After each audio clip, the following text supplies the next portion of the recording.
যদি কোনো ব্যক্তি মনে করুন যে অমুসলিম থেকে ইসলামে আসবে, ইহুদি খ্রিস্টান থেকে মুসলিম হওয়ার চেষ্টা করছে, আপনি কি বলবেন? গোসল করে আসুন, উজু করে আসুন, তারপরে কালেমা পড়ুন, নাকি নামাজ পড়ুন, কোনটা বলবেন? নাকি হজ করে আসুন? হয়তো বিরাট মালদা ধনী ব্যক্তি হতে পারে, 11টায় মুসলিম হলে জহর পড়তে হবে, আর আমি আল্লাহর বান্দা মুসলিম হলে জন্মগ্রহণ করলাম কিন্তু নামাজ না পড়লেও চলবে। আজব ফতোয়া, আশ্চর্য ফতোয়া এটাই। একজন নন অমুসলিম মুসলিম হচ্ছে, 11টায় মুসলিম হলে তাকে 12টায় নামাজ পড়া বাধ্য মনে করছি আমরা। ফতোয়া আমরা দিচ্ছি, কিন্তু ফতোয়া আমরাই দেবো বাধ্য সে, কিন্তু আমরা আবার 24 ঘন্টা থাকি আল্লাহর নিয়ামতে, মুসলিম পরিবেশে বাস করে পরিবারে থাকছি আমরা, আজান শুনি 5 ওয়াক্তের কিন্তু নামাজ ইচ্ছা মতো পড়ি। শুকরিয়া। আল্লাহ বলেন, আল্লাহ তিনি যিনি সৃষ্টি করেছেন তোমাদের জন্য পৃথিবীর সব কিছু, তো কমপক্ষে শুকরিয়া আমি কি দিয়ে করতে পারি? যেমন মুখে আলহামদুলিল্লাহ পড়তে পারি, তেমনি কাজে নামাজও পড়তে পারি। নামাজের মাধ্যমে, নামাজ যেমন ফরজ, তেমন নামাজ শুকরিয়ার মাধ্যম একটা, যে আল্লাহ আমাকে মওকা দিয়েছেন, সুযোগ দিয়েছেন, যার মাধ্যম দিয়ে আমি আল্লাহর শুকরিয়া আদায় করবো ইনশাআল্লাহ। অতএব যারা মনে করছি আমরা শুধুমাত্র কিছু কাজ করলে হবে, এমনটা নয়। কিছু কাজ কোনো সময়কার জন্যও বাদ দেওয়া যাবে না, তার মধ্যে একটা আছে নামাজ। কিছু কাজ কোনো অবস্থাতেই বাদ দেওয়া যাবে না, তার মধ্যে নামাজ। সকলে জানি আমরা, কিন্তু যদি আপনাকে জিজ্ঞাসা করে এসে যে ভাই আমার তো অ্যাক্সিডেন্ট হয়েছে, একটু পায়ে কোমরের সমস্যা, দাঁড়াতে পারি, নামাজ কি পড়বো, আপনি কি বলবেন? যে ভাই না, নামাজ না পড়লে হবে, নামাজ পড়তে হবে, বসে হলেও পড়তে হবে। কি বলবেন? বসে হলেও পড়তে হবে। আপনি মুফতি সাহেব, বসে হলেও পড়তে হবে, কিন্তু আপনি পড়ছেন না, পড়েন না, আমার হয়ে ওঠেন না এখনো। উনাকে ফতোয়া দিচ্ছেন বসে হলেও পড়তে হবে, বসতে না পারলে শুয়েও পড়তে হবে, না হলে ইশারা করেও পড়তে হবে। আর সে আল্লাহর বান্দা নিজে ঠিকঠাক নামাজ পড়ছেন না, তার মানে হচ্ছে কোথাও না কোথাও আমরা জানি কিন্তু মানি না, জানছি কিন্তু মানছি না। যাই হোক, শিক্ষার কথা কেন বললাম সেই জন্যই, যেহেতু আমরা বেশ কিছু বিষয়ে যথেষ্ট অ্যাক্টিভ থাকি, আগিয়ে আসি, ইসলাম মানার চেষ্টা করি, আর কিছু কিছু ক্ষেত্রে আমরা যথেষ্ট অবহেলার শিকার হয়ে থাকি। অতএব ইসলাম যখন মানবো আমরা, কোনো একটা বিষয় নয়, সব দিক থেকে মানার চেষ্টা করুন। যেমন আমরা কোরআন মানছি, হাদিস মানছি, শহীদ দিনগুলো মানার চেষ্টা করছি, ঠিক একইভাবে শহীদদের মধ্যেই নামাজটাও কিন্তু পড়ে। এটা বাদ দিয়ে শহীদ দিন হয় না, এটা বাদ দিয়ে ইসলাম মানা হয় না, এটা বাদ দিয়ে হাদিস কোরআন মানা চলে না। অতএব এটাও খেয়াল রাখার চেষ্টা করি। আর ঠিক একইভাবে নামাজ শুধু পড়ি নয়, নামাজ 5 ওয়াক্তেই পড়ি। সমবেত উপস্থিত মুসলিম ও মুসলিমা সমাজ, প্রশংসা, গুণগান, হামদুসানা আল্লাহ রাব্বুল আলামিনের, যার সংক্ষিপ্ত প্রশংসায় আমরা বলি আলহামদুলিল্লাহ। তারপরে পরে শান্তির ধারা বর্ষণ হোক রাসূল আকরাম মুহাম্মদ সাল্লাল্লাহু আলাইহি ওয়াসাল্লামের উপর। আল্লাহুম্মা সাল্লি আলাইহি, আল্লাহুম্মা বারিক আলাইহি। আমি আপনাদের সামনে দুটি আয়াত তেলাওয়াত করেছি, সূরা বাকারার 29 নম্বর আয়াত এবং সূরা আনআমের 38 নম্বর আয়াত। তার সাথে সাথে সহিহ মুসলিম, আবু দাউদ, ইবনে মাজাহ, মুসনাদ আহমদের একটি গুরুত্বপূর্ণ হাদিস পরিবেশন করেছি। এই সকলকে সামনে রেখেই কিছু কথা আলোচনা করব ইনশাআল্লাহ। আলোচনার বিষয়বস্তু মানবতা কে শিক্ষা দিয়েছে, মানবতার শিক্ষা কে দিয়েছে, মানবতার শিক্ষা কোত্থেকে নেবেন, মানবতা যে কেউ শিক্ষা দিতে পারে কিনা, বা এই মনুষ্যত্ব যেটা আমরা অনেক সময় বাংলায় বলে থাকি, মনুষ্যত্বহীন লোক, মনুষ্যত্ব নেই, মানবতা বলতে কিছু নেই, এই যে কথাগুলো প্রয়োগ করি আমরা, সেটা কখন কার জন্য প্রয়োগ করা সম্ভব হতে পারে, এসব নিয়ে কিছু কথা আলোচনা হবে ইনশাআল্লাহ। যদিও বিষয়টা আরেকটা অন্যদিকেও আলোচনা হবে, তার আগে আমি মনে করিয়ে দিই, আল্লাহ সুবহানাহু ওয়া তাআলা কোরআনে কারিমে এবং রাসূলুল্লাহ সাল্লাল্লাহু আলাইহি ওয়াসাল্লাম হাদিসে যে কথাগুলো উল্লেখ করেছেন, যে কথাগুলো বলেছেন, যে আদেশ নিষেধ করেছেন, যে পদ্ধতি চালু রেখেছেন বা করতে বলেছেন আমাদেরকে, সেই সকল পদ্ধতিগুলো মানবতার চূড়ান্ত সীমা, মানবতার চূড়ান্ত সীমা, মনুষ্যত্বের চূড়ান্ত সীমা হচ্ছে কোরআন এবং হাদিস। অতএব কোরআনের যে আদেশ করা হয়েছে, যে কথা বলা হয়েছে, সেই সমস্ত কথা সেটা মানুষ সহজ করে মেনে নেয় অথবা কঠিন করে মানতে হোক, তাদেরকে মানুষ সহজ এখন মানুক বা পরে মানবে, কিন্তু সত্য এইটাই যে কোরআন যে কথা বলে সেখানে কখনোই মানবতাহীনের কথা কোরআন শিক্ষা দেয়নি, আর কোরআনের শিক্ষা এটা ছিলও না, আজও কোরআন শিক্ষা দিচ্ছে না। ঠিক একইভাবে রাসূলুল্লাহ সাল্লাল্লাহু আলাইহি ওয়াসাল্লাম একই কথা, যে কথাগুলো বলেছেন, যে ভাষাগুলো বলেছেন, যে বিধান দিয়েছেন, সেই সকল বিধানেও রয়েছে প্রত্যেকটা ছত্রে ছত্রে প্রত্যেকটা জায়গায় মানবতার একান্ত নিদর্শন, এক একটা উদাহরণ। যার জন্যে যদি আমরা মনে করি যে মানবতা সম্পর্কে কিছু আমরা শিখতে চাই, জানতে চাই, বা কিছু আমাদের জানার দরকার আছে, তাহলে অবশ্যই আমাদের কোরআন এবং হাদিস পড়াশোনা করতে হবে, এবং সেটাকে নিরপেক্ষ হবে। কিন্তু নিরপেক্ষ হবে এই জন্যই বললাম, অনেক সময় দেখা যায় যে আমার মগজে, আমার দিমাগে একটা বিষয় বসে আছে, আমি একটা বিষয়কে বুঝে আছি, আর সেই বোঝার ওপরে কোরআন হাদিস পড়তে গেছি, তখন আমার কাছে কোরআনের মধ্যে হাদিসের মধ্যে কম বেশি মনে হতে পারে। যার জন্য আমাকে আপনাকে প্রথমেই যেটা করতে হবে সেটা হচ্ছে নিরপেক্ষ হতে হবে। নিরপেক্ষ হতে হবে অর্থাৎ সবই সমান, ঠিকটাও ঠিক আর ভুলটাও ঠিক, বা ঠিকটাও ভুল আর ভুলটাও ঠিক, উল্টোটা মনে করতে হতে পারে। সব মুছে ফেলুন। মুছে ফেলার পরে আপনি নিরপেক্ষ হন। নিরপেক্ষ হওয়ার পরে আপনি নিরপেক্ষ হবে, শান্ত হবে, আপনি কোরআন পড়ুন, হাদিস পড়ুন, মানে বুঝুন, ব্যাখ্যা পড়ুন, দেখবেন আপনি বুঝতে পারবেন যে আসলে কোরআনে কি বলা হয়েছে, হাদিসে কি বলা হয়েছে। আজকে বর্তমান সময়ে একজন নয়, ইতিহাসে একাধিক বড় বড় তাবর ব্যক্তি, মনীষী ব্যক্তিরা ইসলামের ছায়াতলে আসতে বাধ্য হয়েছে। বাধ্যই বলবো, কিন্তু বাধ্য হয়েছে। আল্লাহ অবশ্যই মৌকা দিয়েছেন, সুযোগ দিয়েছেন, তারা পড়াশোনা করেছে, স্টাডি করেছে, আর তারা ইসলামের ছায়াতলে এসছে বা মুসলিম হয়েছে। একাধিক ব্যক্তি, একজন নয়, কিন্তু বিভিন্ন শ্রেণী থেকে। এমনটা নয় যে হিন্দুরা মুসলিম হচ্ছে, এমনটা কিন্তু নয়। হিন্দু হয়েছে, বৌদ্ধ হয়েছে, খ্রিস্টানও হয়েছে, ইহুদি হয়েছে, বিভিন্ন ধর্ম, যত ধর্ম পৃথিবীতে আছে প্রত্যেকটা ধর্ম থেকে একাধিক বড় বড় মানুষ, বড় বড় মাপের মানুষ, যারা সেই ধর্মে বিরাট বড় আকারের আকৃতি মানুষ, যারা তারাও ইসলামে এসেছে, ইসলাম গ্রহণ করেছে, মুসলিম হয়েছে। আর এটা এমনি হয়ে যায়নি, কিন্তু এটা এমনি হয়ে যায়নি। প্রথম একটা কারণ সেটা হচ্ছে আল্লাহ রাব্বুল আলামিন তাকে হিদায়াত দিয়েছেন, তাই সে মুসলিম হয়েছেন। এটা প্রথম দিক। তবে একাধিক মানুষ এই ইসলাম নিয়ে আসার পিছনে কেন ইসলাম নিয়ে গ্রহণ করলেন, কেন তারা মুসলিম হলেন, তার ব্যাখ্যাও তারা দিয়েছেন। আর কি ব্যাখ্যা দিয়েছেন? যে আমরা কোরআন যখন পড়েছি, হাদিস যখন পড়েছি, আমাদের কাছে একটা কথা স্পষ্ট হয়ে গেছে, এর চাইতে সত্য কথা কিছু হতে পারে না। এখন যখন সে ব্যক্তি কোরআনকে শত্রু মনে করছে, ইসলামকে শত্রু মনে করছে, আল্লাহকে শত্রু মনে করছে, তখন তার ভাষা আলাদা। আর যখন সে নিরপেক্ষ হবে, কোরআন পড়ছে, হাদিস পড়ছে, তখন তার কাছ থেকে শিক্ষা নিয়ে সে ইসলামের সম্পর্কে অন্য কথা বলছে। যার জন্যে একজন মানুষের যতক্ষণ সে নিরপেক্ষ না হতে পারে, ততক্ষণ সেই ব্যক্তির কাছ থেকে কোরআন বা হাদিস সম্পর্কে, ইসলাম সম্পর্কে, আল্লাহ সম্পর্কে, রসুল সম্পর্কে কোনো কথাই সহজ করে মেনে নেওয়া সম্ভব হবে না। যার জন্যে প্রথমেই শর্ত হচ্ছে আপনাকে আমাকে নিরপেক্ষ হতে হবে। সেটা হতে পারে আপনি অমুসলিম থেকে ইসলামে আসতে হতে পারে আপনি মুসলিমই আছেন, কিন্তু ইসলামের বিভিন্ন বিষয় নিয়ে আপনি তর্ক করছেন, বিতর্ক করছেন, বা আপনি সেটাকে নিয়ে সমস্যা তৈরি করছেন, এটাও হতে পারে। যার জন্য দেখা যায় যে শুধুমাত্র যে অমুসলিমরাই ইসলাম নিয়ে মন্তব্য করছে এমনটা না। যারা বর্তমানে নাস্তিক সমাজ, যেটা নাস্তিকদের দল, যেটা এই নাস্তিক দলের দেখা যায় ম্যাক্সিমাম নাস্তিকরাই হচ্ছে কিন্তু অনেকখানি মুসলিমদের কাছ থেকে, মানে মুসলিমদের সন্তান নাই, অনেক নাস্তিকতা অবলম্বন করছে, আর সেখানে গিয়ে তারা ইসলাম নিয়ে মন্তব্য করছে। তাদের কাছে ধারণা হচ্ছে পৃথিবীর সব থেকে খারাপ ধর্ম হচ্ছে ইসলাম। কেন বলছে কথাটা? কারণ তার পড়াশোনা ভুল আছে, বন্ধু বান্ধব ভুল আছে, উঠা বসা ভুল থাকতে পারে, পরিবেশ খারাপ থাকতে পারে, বা সে আসলেই কোরআন বা ইসলাম সম্পর্কে স্টাডি ঠিকঠাক করেনি, পড়াশোনা করেনি, তাই এই কথাগুলো বলছে। যদি সে নিরপেক্ষ হতে পারতো, যদি সে সত্যিকারের কোরআন হাদিস স্টাডি করতে পারতো বা পড়াশোনা করতে পারতো, তাহলে তার কাছ থেকে এইসব কথা আসার কোনো মূল্য থাকতো না। এই কোরবানি গেছে রিসেন্টলি আমাদের কাছ থেকে, কোরবানি পার হয়েছে, আর এই কোরবানিকে নিয়েও নাস্তিকরা কম মন্তব্য করেনি, কোনো জায়গায় ফারাক করেনি, কিন্তু কোনো আসে যায় না, কোনো সমস্যা হয়নি। কোরবানি হয়েছে, আগামীতেও হবে, বিগত দিনেও হয়েছে, এটাই সত্যি কথা। তবে হ্যাঁ, তারা মন্তব্য করে যে কাজটা করছে, সে কি করছে?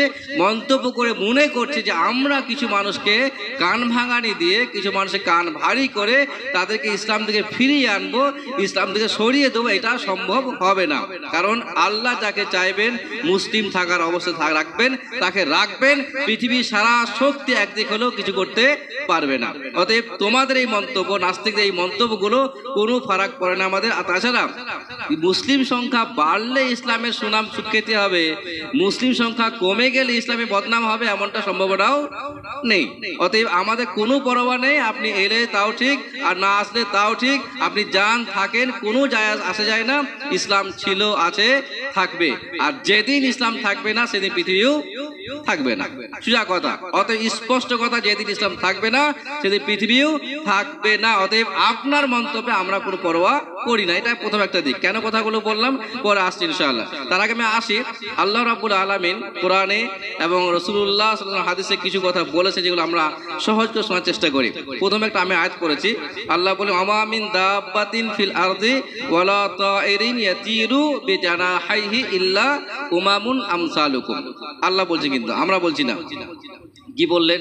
ওমা মিন দাব্বাতিন ফিল আরদি, পৃথিবীতে ওই সকল প্রাণী যারা পৃথিবীতে চলাফেরা করে, পৃথিবীতে যারা চলাফেরা করে, হতে পারে সে জমিনে, হতে পারে সে পানিতে, যেখানেই হোক না কেন যারা চলাফেরা করে। ওমা মিন দাব্বা, দাব্বা এত মানে চলাফেরা করা, মানে মাটিতে ঠাস রেখে চলাফেরা করা। তাহলে পৃথিবীতে যারা চলাফেরা করে, ওয়ালা তাইরি ইয়াতিরু, অথবা এমন পাখি যা উড়ে বেড়ায়, অর্থাৎ তারা জমিনে চলাফেরা করুক অথবা আকাশে হাওয়াতে উড়ে বেড়াক, যেখানেই যাক, ইল্লা উমামুন আমসালুকুম, তারা সকলেই তোমাদের মতোই একটা জাতি, একটা উম্মত, একটা জাতি বা উম্মত।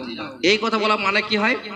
এটার মূল উদ্দেশ্য হচ্ছে, যেমন আমাদের আবেগ, ভালোবাসা, মোহাব্বত আছে, আমাদের ব্যথা সবকিছু কম বেশি হয়, খুশি হয়ে আনন্দ পায়, আবার দুঃখিত হয়ে অখুশি হয়ে কান্না পায়, ঠিক একইভাবে এই সকল প্রাণীগুলো তোমাদের মধ্যে আল্লাহ সৃষ্টি করেছেন, তাদেরও মধ্যে কম সব রকমেরই সৃষ্টি আল্লাহ রেখেছেন। এটা হচ্ছে সহজ ভাষা। এটা আর কি বললেন?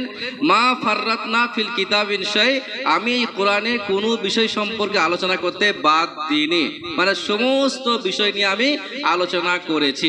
এটা আল্লাহর কথা। কিন্তু তার মানে যদি কোনো ব্যক্তি চায় যে আমি আমার জীবনে সব কিছু পেতে চাই, তার প্রত্যেকটা বিষয়ের ওপরে সামান্য হলেও আল্লাহ কোরআনে উল্লেখ করেছেন, এটা সত্যি কথা। এখন আমরা পড়লে পাবো, না পড়লে পাবো না, এর যে সমস্যা আমাদের হতে পারে, কোরআনের কিন্তু নয়। আল্লাহ বলছেন কোরআনে আমি কোনো বিষয় সম্পর্কে আলোচনা করতে বাদ দিইনি। সুম্মা ইলা রাব্বিহিম ইহশারুন, এটা শেষ কথা, চূড়ান্ত কথা। আর তোমাদের প্রত্যেকেই, অর্থাৎ এই পৃথিবীতে চলাফেরা করুক, হাওয়াতে উড়ে বেড়াক, বা তোমরা মানুষ হও অথবা জিন হও, প্রত্যেকটা সৃষ্টিকে আমার কাছে জমা হতে হবে, একত্রিত হতে হবে। এটা হচ্ছে আল্লাহর ভাষা। এটা স্পষ্ট কথা আমরা দেখতে পাচ্ছি। তো এটা হচ্ছে কোরআনের ভাষা, মানে হচ্ছে এটাই যে শুধুমাত্র আল্লাহ রাব্বুল আলামিন আমাদের আবেগ, অনুভূতি, ভালোবাসা দেখা কথা বলা হচ্ছে না। পৃথিবীর প্রত্যেকটা সৃষ্টি আল্লাহর পক্ষ থেকে সৃষ্টি হয়েছে, আল্লাহ সৃষ্টি করেছেন। আর প্রত্যেকটা সৃষ্টির আবেগ, মোহাব্বত, ভালোবাসা সবটাকে আপনাকে আমাকে লক্ষ্য করতে বলা হচ্ছে। আর এটা বলে বার্তা দেওয়া হচ্ছে এটাই যে ইসলাম কখনোই কারোর ওপরে বেইনসাফি করে না। অতএব যারা মনে করেন যে একটা পরবকে উপলক্ষ করে, পরবকে সামনে রেখে এত এত পশুকে হত্যা করা হয়, মানে কি হয়, মতলব কি হয়, উপকার কি হতে পারে, এই কথাটার জবাবে কথা বলছে আল্লাহ কোরআনে বলছেন পৃথিবীর প্রত্যেকটা প্রাণীকে আমি সৃষ্টি করেছি, আর প্রত্যেকটা প্রাণী মানুষের মতোই সব রকম তাদের মধ্যেও অনুভূতি, আবেগ, ভালোবাসা আছে। যদি তাই হয় তাহলে যে আল্লাহ রাব্বুল আলামিন এই কথা বললেন, সে আল্লাহ আদেশ করলেন কিন্তু আমাদেরকে কি আদেশ করলেন? যে প্রত্যেক বছরে একটা দিন, যে দিনে আমরা কুরবানি করি, সেই দিনে কিছু পশুকে আমরা কেনাকাটা করি, আর তাদের ওপরে আমরা এই ইসলামী বিধান মেনে, ইসলাম নিয়ম মেনে কুরবানি করি। এটা আমাদের সহজ কথা। এটা কেন করি আমরা, কারণটা পরে বলবো ইনশাআল্লাহ। একটা দিক যে আল্লাহ রাব্বুল আলামিন বুঝিয়ে দিলেন পৃথিবীর প্রত্যেকটা সৃষ্টির মূল্য আছে, যা আল্লাহ সৃষ্টি করেছেন। কখন কার কি মূল্য হবে সেটা অন্য কথা। কিন্তু আমরা পরের আয়াতে আসি, আরো বললেন ওমা মিন দাব্বাতিন ফিল আরদ ইল্লা আলাল্লাহি রিজকুহা, পৃথিবীতে যতগুলো প্রাণী আছে প্রত্যেকটা প্রাণীর রিজিকের দায়িত্ব কার? আল্লাহ। পৃথিবীর যত প্রাণী আছে প্রত্যেকটা প্রাণীর রিজিকের দায়িত্ব আল্লাহ রাব্বুল আলামিন তিনি তার নিজের ওপর রেখেছে, যে আমার দায়িত্ব, আমি তাদের খাওয়াবো, আমি তাদেরকে রিজিক দান করব। আর আমরা দেখতে পাচ্ছি কিন্তু শুধুমাত্র আমরা মানুষ, যারা মানুষ অতি বুদ্ধিমান, যারা বুদ্ধিমান মনে করে থাকে, আমরাই শুধুমাত্র আগামীতে কি করতে হতে পারে, কি করা উচিত আমাদের, কি করলে সুখে থাকবো, কি করলে সমস্যা হতে পারে, এই যত রকমের প্ল্যানিং, যত রকমের পরিকল্পনা আমরা করি। বাকি প্রাণী কি করে? পাখি বলেন, বাকি যত প্রাণী আল্লাহ সৃষ্টি করে তাদের অবস্থা কি হতে পারে কোনো খবর নেই। বা সকাল হয় বেরিয়ে পড়ে, আল্লাহ রুজি দেন খায়, আর সন্ধ্যা হয় ঘর ঢুকে পড়ে, কোনো সমস্যা হয়? জি না। রাসূলুল্লাহ এটাই বললেন, যদি তোমরা আল্লাহর উপরে ভরসা করতে পাখির মতো, কি বললেন? যদি তোমরা আল্লাহর উপরে ভরসা করতে পাখির মতো, তাহলে তোমরা সকালে খালি পেটে বেরোতে আর সন্ধ্যা হলে তোমরা ভরা পেটে বাড়ি ফিরতে সক্ষম হতে, কিন্তু সম্ভব নয়। এটা আমরা আল্লাহ প্রত্যেকটা সৃষ্টিকে রুজি দেন, এটা স্পষ্ট আল্লাহ বলে ওমা মিন দাব্বাতিন ফিল আরদ ইল্লা আলাল্লাহি রিজকুহা। পৃথিবীতে যত প্রাণী আছে সমস্ত প্রাণীর রুজির দায়িত্ব আল্লাহর।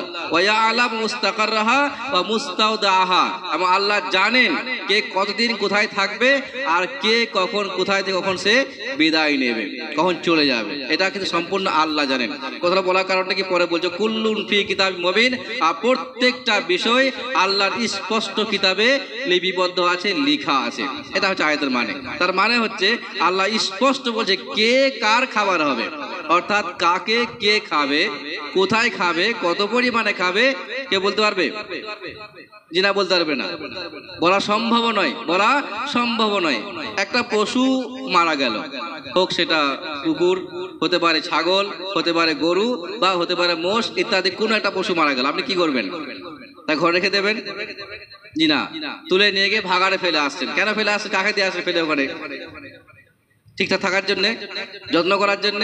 জি না, সেখানে ফেলে আসছেন যাতে করে সেটাকে অন্যান্য প্রাণীরা খেতে পারে। তা আপনি কি মনে করলেন এটা খাচ্ছে কে?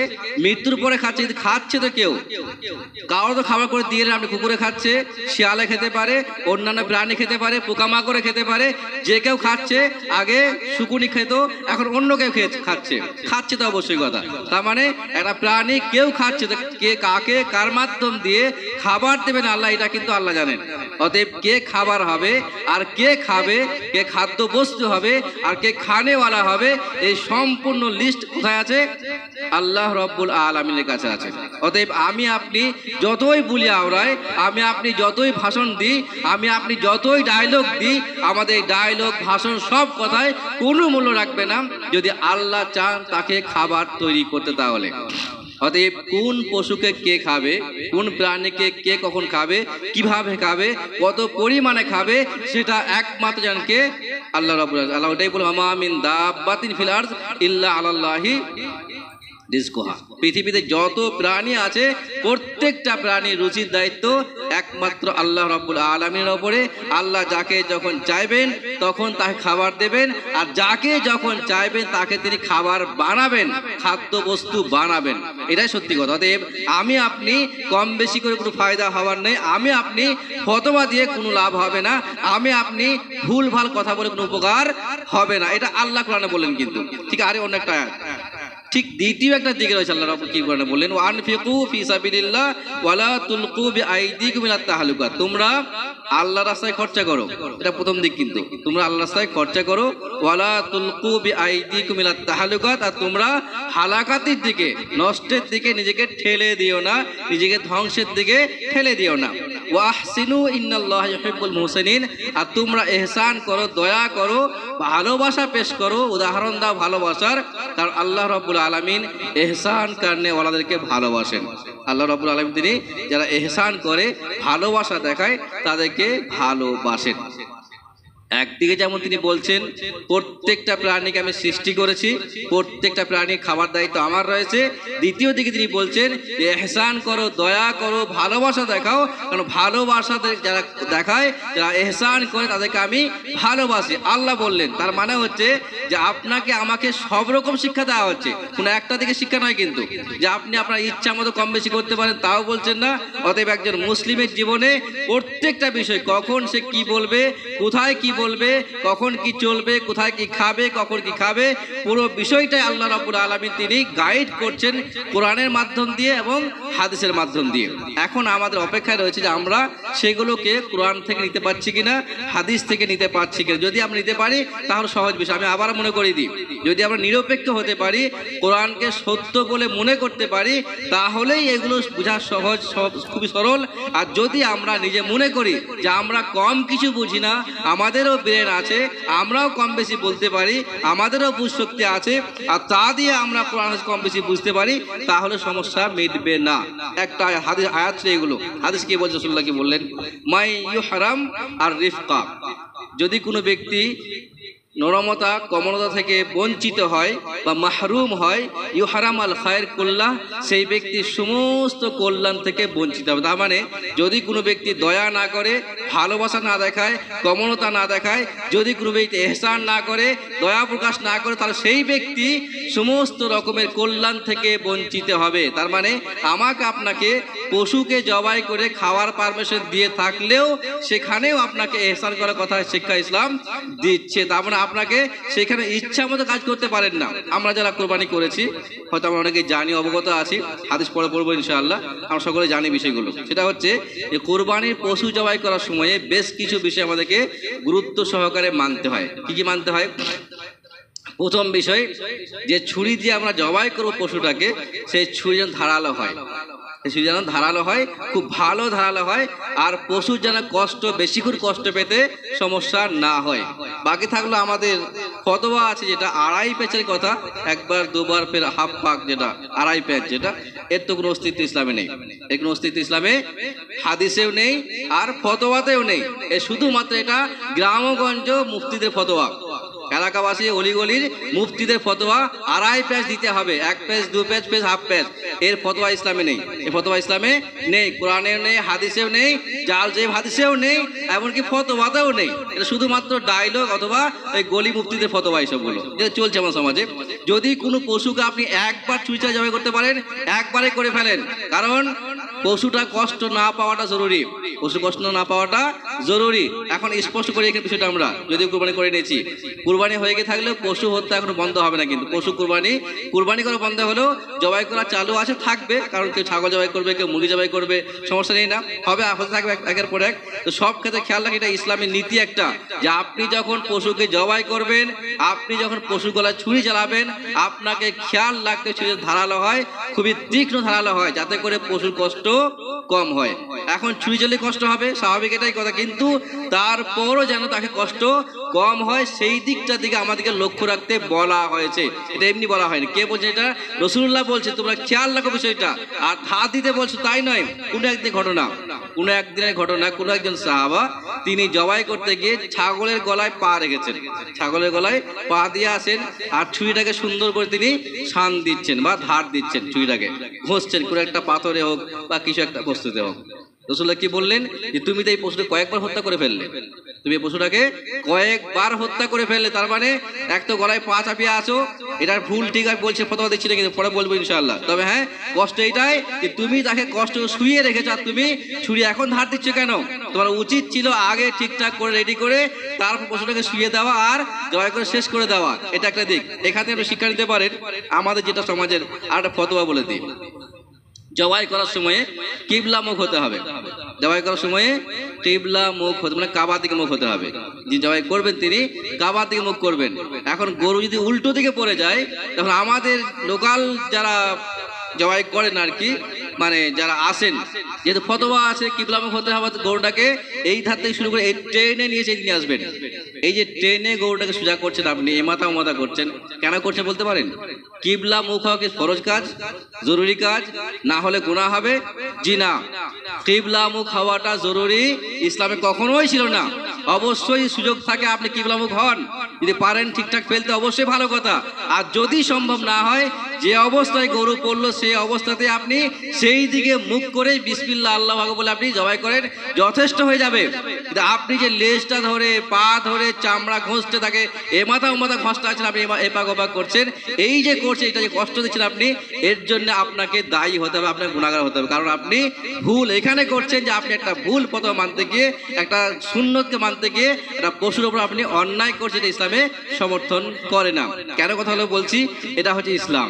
তাহলে ইসলাম শুধু জবাই করতে বলছে এমনটা নয়, যাতে করে জবাই করতে গিয়ে পশুটার সমস্যা না হয়, পশুটার কষ্ট কম হয়, সেই দিকটা নিয়েও ইসলাম বলছে। কিন্তু তাহলে ইসলাম যখন সব বিষয়ে কথা বলে, সেই সকল বিষয়গুলো চেপে রেখে, সেগুলো চাপা দিয়ে শুধুমাত্র একটা বিষয়কে উত্থাপন করে ইসলামের নামে মন্তব্য করাটা, ইসলামের নামে আঙুল তোলাটা বেকুবি না, মহাবোকামি।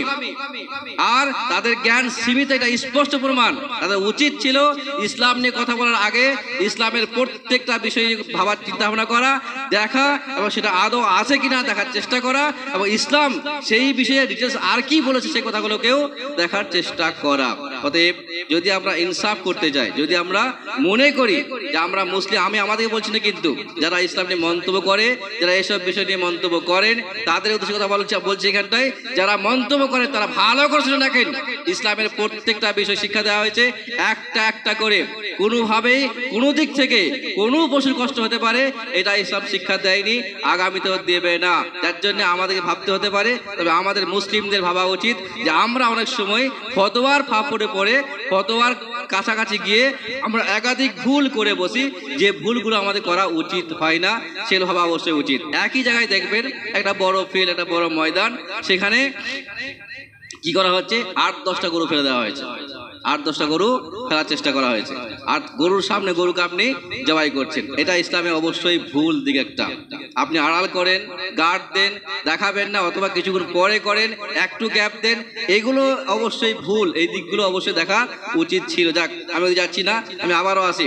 ইসলামের বার্তা হচ্ছে যেমন আপনাকে পশুকে গলায় ছুরি দিয়ে জবাই করার পারমিশন ইসলাম দিয়েছে, তেমন ঠিক একইভাবে সেটা করতে গিয়ে আপনাকে বেশ কিছু নিয়ম মানার প্রয়োজন রয়েছে। অবশ্যই সেটাও আমাদেরকে খেয়াল রাখা উচিত, এটা খেয়াল রাখতে হতে পারে। আমি কেন কথাগুলো বলছি, ইসলামের নামে যারা কথা বলেন তাদের ভাবা উচিত ইসলামের কোনো একটা বিষয় বলার সময়ে শুধুমাত্র জবাই করো আর খাও, এই কথা ইসলাম কোথাও বলেনি।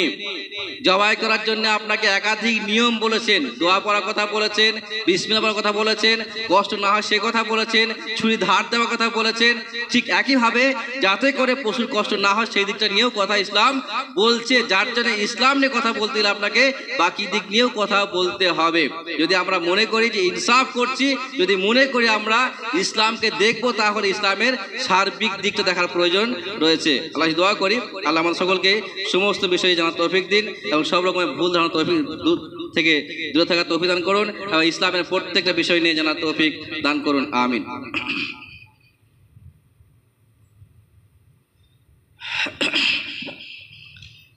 إن الحمد لله وحده والصلاة والسلام على من لا نبي بعد وبعد قال الله تعالى في كلامه أعوذ بالله من الشيطان الرجيم بسم الله الرحمن الرحيم هو الذي خلق لكم ما في الأرض جميعا ثم استوى إلى السماء فسواهن 7 سماوات وهو بكل شيء عليم। সূরা বাকারার 29 নম্বর আয়াত এটি, যে আয়াতে আল্লাহ সুবহানাহু ওয়া তাআলা যে কথাটা বললেন, হুয়াল্লাযী খালাকা লাকুম মা ফিল আরজি জামিআ, আল্লাহ তিনি যিনি সৃষ্টি করেছেন তোমাদের জন্য পৃথিবীতে যা কিছু আছে সব। কাদের জন্য? কাকে বলছেন এটা? মানুষদের জন্য বলছেন। কারণ পৃথিবীতে আল্লাহ রাব্বুল আলামিন জিনকে সৃষ্টি করেছিলেন, তারা লম্বা সময় থেকেছে, দুষ্টুমি করেছে, অন্যায় করেছে, আর তারা বিতাড়িত হয়েছে। তাদেরকে সরিয়ে দিয়ে তাদের মোকাবেলায় আমাদেরকে আল্লাহ নিয়ে এসেছেন। তার মানে পৃথিবীর যা কিছু দেখছি আমরা, গাছপালা, পশু পাখি যা কিছু আছে, প্রত্যেকটা প্রাণীর সৃষ্টির পিছনে উদ্দেশ্য হচ্ছে আমরা মানুষ। এখন আল্লাহ রাব্বুল আলামিন এত এত সৃষ্টি করলেন আমাদের জন্য, আমরা সেই নিয়ামতের শুকরিয়া আদায় করছি কিনা, আমরা সেই নিয়ামতের শুকরিয়া আদায় করছি কিনা। এই শুকরিয়া করার জন্য আল্লাহ কি কি বললেন? অনেক কিছু বলেছেন নাকি? জি না, অনেক কিছু বলেননি। আলহামদুলিল্লাহ বলতে বলেছেন শুকরিয়া আদায় করার জন্য, প্রকাশ নাম করার জন্য, শুকরিয়া করার জন্য। 2 নম্বরে আল্লাহ রাব্বুল আলামিনের শুকরিয়া আদায় করার জন্য কিছু আমল বলেছেন। কিছু আমলের মধ্যে একটা নামাজ শামিল, কিন্তু একটা শামিল হচ্ছে কি নামাজ, একটা তারই মধ্যে। এখন কথা হচ্ছে যে আমরা ইসলামের অন্যান্য বিধানগুলোকে যেভাবে মানার চেষ্টা করি সেইভাবে নামাজটাকে মানছি কিনা, যদি কোনো ব্যক্তির উপরে হজ ফরজ হয়ে যায় আর হজ না করে, তাকে আপনি কি বলবেন? ভালো মানুষ, সৎ মানুষ। যদি কোনো ব্যক্তির উপর জাকাত ফরজ হয়ে যায়, জাকাত না দেয়, তাকে আপনি কি বলবেন? নেককার মানুষ, ইমানদার মানুষ, পরেশগার মানুষ বলবেন।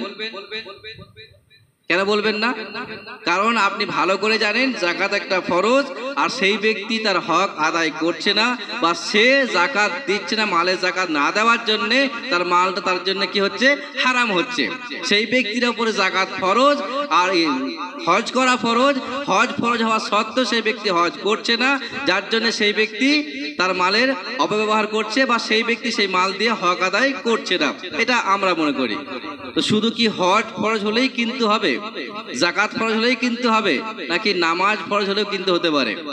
ইসলামের 5টা যে স্তম্ভিত বিষয় আমরা জানি ভালো করে। কি কি বিষয়? কালেমা আছে না? কালেমা, জি, কালেমা, নামাজ, রোজা, হজ, যাকাত, 5টা বিষয়। এখন 3টে বিষয় দেখবেন কোনো সময় অপেক্ষা রাখে না, কিন্তু কালেমা সবাইকে পড়তে হবে। কালেমা সবাইকে পড়তে হবে, মানে প্রত্যেকেই আল্লাহকে বিশ্বাস করতে হবে, রসুলকে মানতে হবে। অর্থাৎ আশহাদু আল্লা ইলাহা ইল্লাল্লাহ ওয়া আশহাদু আন্না মুহাম্মাদান আবদুহু ওয়া রাসূলুহু প্রত্যেকেই বলতে হবে। যদি কোনো ব্যক্তি না বলে মুসলিম থাকবে না। 2 নম্বরে নামাজ কাকে পড়তে হবে?